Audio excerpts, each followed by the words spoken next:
Hello friends, welcome back to my channel.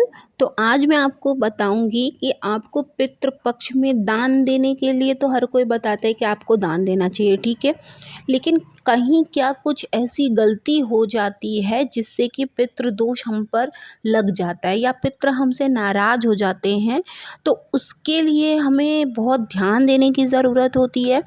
तो आपको हर जगह से ये जानकारी ज़रूर मिल जाएगी कि आपको ये दान देना चाहिए, लेकिन आपको क्या दान में नहीं देना चाहिए, आज हम उस बारे में बात करेंगे। ताकि आपके पितृ जो है इन 15 दिनों में आपसे हमेशा के लिए प्रसन्न ही रहें, आपसे बिल्कुल भी नाराज़ ना हो, ठीक है। तो चलिए बात करते हैं कि पितृ पक्ष में हमें जो है वो विशेष ख्याल रखना होता है, जिससे कि हमारे जो पितृ हैं उनकी आत्मा को शांति मिले और श्री हरि के चरणों में उन्हें स्थान मिले। तो पितृ पक्ष में किन चीज़ों का दान भूल कर भी हमें नहीं करना चाहिए, क्योंकि इन चीज़ों का दान करने से हमारे जो पितृ हैं वो हमसे नाराज़ हो सकते हैं और हमें पितृ दोष का सामना करना पड़ता है। इसलिए पितृ पक्ष में इन 5 चीज़ जो मैं बताने जा रही हूँ, 5 चीज़ों का आप बिल्कुल भी भूल कर भी दान ना करें।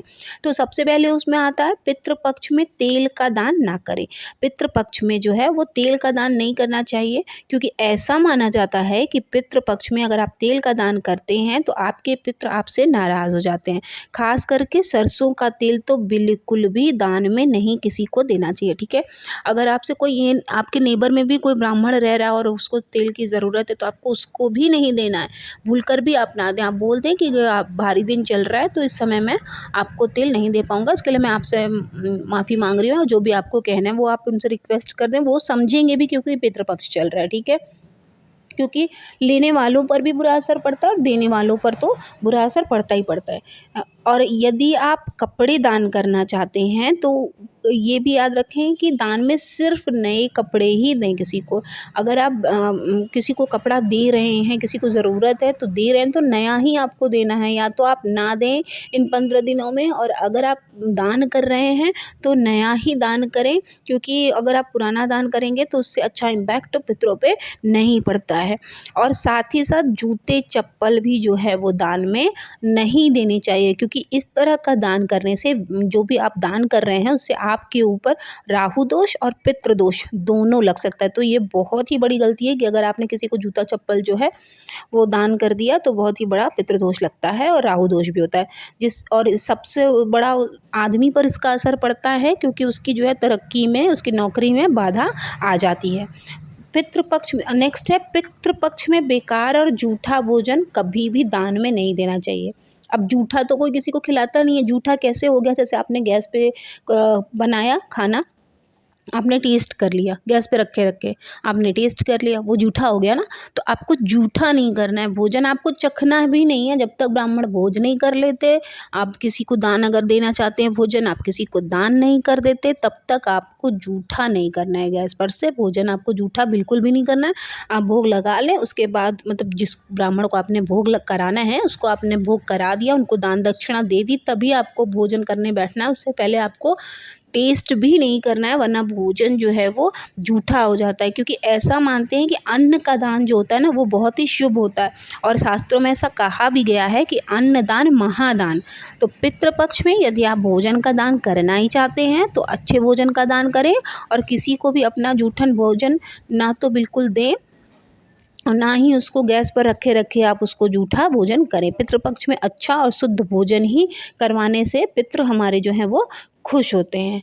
अब लोहे का बर्तन दान बिल्कुल ना करें आप, क्योंकि लोहे के में भी आप जानते हैं कि दोष लग जाता है।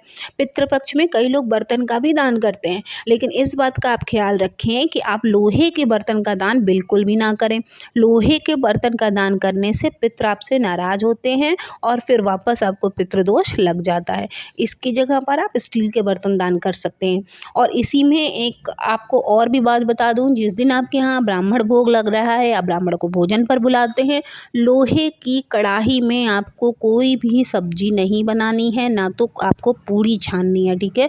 लोहे की कढ़ाई का आपको पितृ पक्ष में बिल्कुल भी इस्तेमाल नहीं करना। आप नॉर्मल डेज में खाना बनाते हैं आप बनाइए, लेकिन आपको पितृ पक्ष से रिलेटेड अगर आप काम कर रहे हैं, मतलब श्राद्ध का कोई काम कर रहे हैं या भोग लगाने का काम कर रहे हैं, तो आपको पितृ पक्ष में लोहे की बर्तनों का इस्तेमाल आपको बिल्कुल भी नहीं करना है, क्योंकि इसमें जो है राहु दोष भी होता है और पितृ दोष भी होता है, ठीक है। स्टील के बर्तन आप यूज़ कर लें, नॉन स्टिक यूज़ कर लें, जो भी आप यूज़ करें, लेकिन लोहे को अवॉइड करें।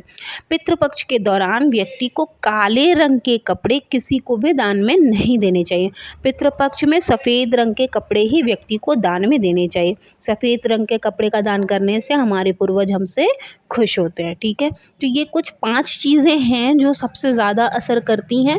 और अगर आप फूल चढ़ाते हैं अपने पितरों को, फ़ोटो के आगे अगर आप रोज़ दिया बत्ती दिखाते हैं, फूल चढ़ाते हैं, तो शाम को या दीपक जलाते हैं, तो आप सफ़ेद फूल चढ़ाएं, सफ़ेद मीठा चढ़ाएं, जो भी आपकी भक्ति अपने उसके अनुसार, अपने देख के श्रद्धा के अनुसार आप मीठा और फूल सफ़ेद चढ़ा सकते हैं, ठीक है। तो ये कुछ चीज़ें हैं, अगर आप इसका पालन करते हैं तो आपके पितृ आपसे हमेशा खुश रहेंगे। इसी उम्मीद के साथ मिलते हैं नेक्स्ट वीडियो में। आई होप आपके लिए वीडियो यूज़फुल रही होगी।